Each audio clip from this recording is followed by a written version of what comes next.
Hello bachcho, let's read the question. The question says, which one of the following statement is incorrect about enzyme catalyst? So, A. Almost all the enzymes are globular proteins. B. Enzymes are very specific for a particular reaction and for a particular substrate. C. Enzyme maltase converts sucrose into glucose. And D. Enzymes which catalyze the oxidation of one substrate with simultaneous reduction of another substrate are named as oxidoreductase enzymes. ठीक है, तो हमें बताना है कि इसमें से incorrect statement कौन सा है। ठीक है, so here the key concept is,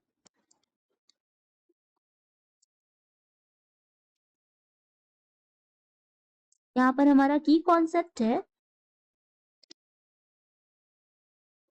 enzymes. ठीक है, तो what are enzymes? Enzymes are proteins. Enzymes are proteins made up of amino acids. यानी अमीनो एसिड्स क्या है? बिल्डिंग ब्लॉक्स हैं प्रोटीन्स के, and proteins are the enzymes, and these are those chemical substance that is found in living systems, ठीक है, which produce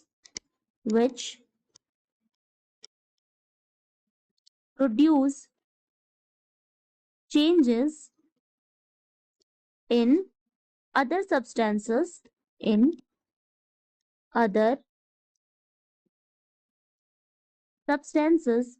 or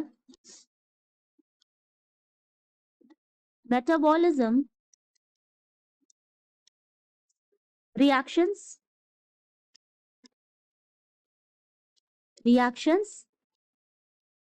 without being changed itself। ठीक है, तो ये बिना खुद को चेंज किए ये अदर सब्सटेंसेस या मेटाबॉलिज्म जो रिएक्शंस होते हैं उनमें ये चेंज करते हैं।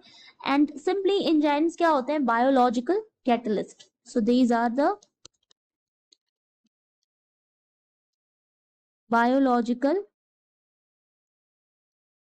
कैटलिस्ट्स। ठीक है, एंड तो ऑलमोस्ट all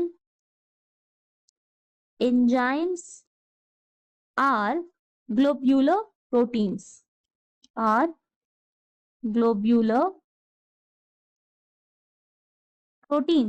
ठीक है, तो and they are very specific and very particular in their reactions. So enzymes are very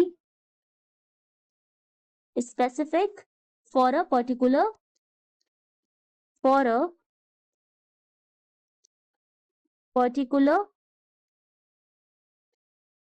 reaction and for a particular substrate and for a particular substrate। ठीक है, तो क्या है कि जो हमारा एंजाइम्स होते हैं they are the biological catalyst, and ये खुद चेंज नहीं होते during reaction, and all the enzymes, almost all the enzymes are the globular proteins, and they are very specific for the particular reaction for a particular substrate. So now comes to the question, तो question में बोल रहा है कि almost all the enzymes are globular protein, तो ये statement हमारा correct है। ग्लोब्यूलर प्रोटीन्स क्या होते हैं? ये लॉन्ग चेन अमीनो एसिड्स होते हैं जिनके कई सारे शेप्स होते हैं, एंड ये बेसिकली राउंडेड शेप में होते हैं with 3 similar axes. So they are often functionally, ये एक्टिव प्रोटीन्स हो सकते हैं जैसे कि एंजाइम्स है, एंटीबॉडीज है, हार्मोन्स है, हीमोग्लोबिन है, ये सारे ही हमारे ग्लोब्यूलर प्रोटीन्स होते हैं, and they are soluble in water. तो globular proteins are soluble in water. Now second option क्या बोला है कि enzymes are very specific for a particular reaction and a particular substrate, तो ये भी हमारा आंसर, ये भी हमारा स्टेटमेंट करेक्ट है, ये स्टेटमेंट भी हमारा करेक्ट है यहाँ से। ठीक है, enzyme maltase convert sucrose into glucose, ये स्टेटमेंट हमारी इनकरेक्ट स्टेटमेंट, ये इनकरेक्ट है क्योंकि जो एंजाइम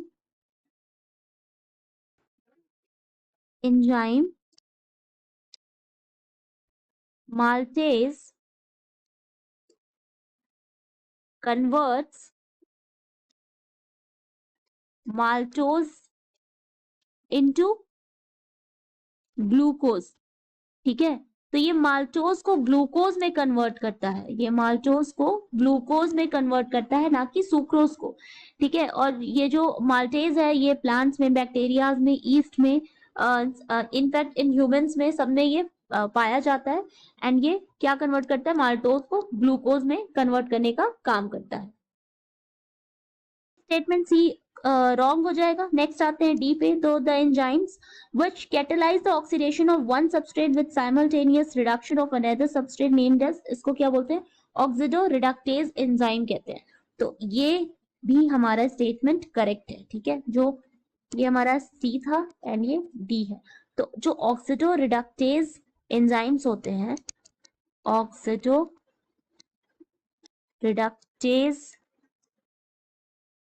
एंजाइम्स होते हैं, ठीक है, तो ऑक्सीडोरिडक्टेज में क्या होता है कि consist of a large class of enzymes, ठीक, जो कैटेलाइज करते हैं, catalysing the transfer of electrons. ठीक है, इलेक्ट्रॉन का ट्रांसफर होता है फ्रॉम एन, एक इलेक्ट्रॉन डोनर होता है एंड एक इलेक्ट्रॉन एक्सेप्टर होता है। From electron donor, electron donor को कहते हैं reductant and okay to an electron acceptor, and electron acceptor को कहते हैं ऑक्सीडेंट। ठीक है, तो ये स्टेटमेंट भी हमारी करेक्ट है। क्वेश्चन में पूछ रहा है इनकरेक्ट स्टेटमेंट, तो the incorrect statement is C. So the final answer is C. Okay, कि एंजाइम माल्टेज जो है वो सुक्रोज को ग्लूकोज में कन्वर्ट नहीं करती। So the final answer is C. Hope you understand it well. Best of luck.